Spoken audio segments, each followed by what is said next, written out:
আসসালামু আলাইকুম রহমতুল্লাহ বরকাত। হাই আমার প্রিয় কলেজের ভাইরা, সকলকে অসংখ্য ধন্যবাদ। আপনারা আমাকে যেভাবে ভালোবাসেন, যেভাবে আদর করেন, যেভাবে সম্মান দেন, আমার ভিডিওগুলো দেখেন। সুলতানকে যেভাবে আপনারা সম্মান করেন, ভালোবাসেন। দেখুন, মাদ্রাসা ছুটি, পুরো মাদ্রাসাটা পুরো সুনসান এলাকা। আলহামদুলিল্লাহ, তাওবি আমারও ছুটি, কিন্তু সুলতানের ভালোবাসা, সুলতানের টানে বাড়ি থাকতে পারি না, বাড়ি থেকে চলে এসেছি সুলতানের কাছে শুধুমাত্র। তো আপনাদেরকে দেখাই, ও খাওয়া দাওয়া করছে এখন।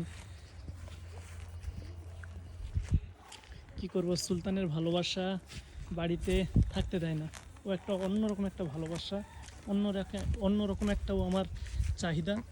ঠিক আছে, মাশাল্লাহ। আপনারা সবাই ওর জন্য দোয়া করবেন এবং আমার জন্যও দোয়া করবেন, আমি যেন কামিয়াবি হতে পারি। শুধু আমার একটাই আশা, গরিব এতিম অসহায় বাচ্চাদেরকে হেল্প করব, এখান থেকে সাহায্য করব, যদি তোমাদের সাপোর্ট এবং ভালোবাসা পাই।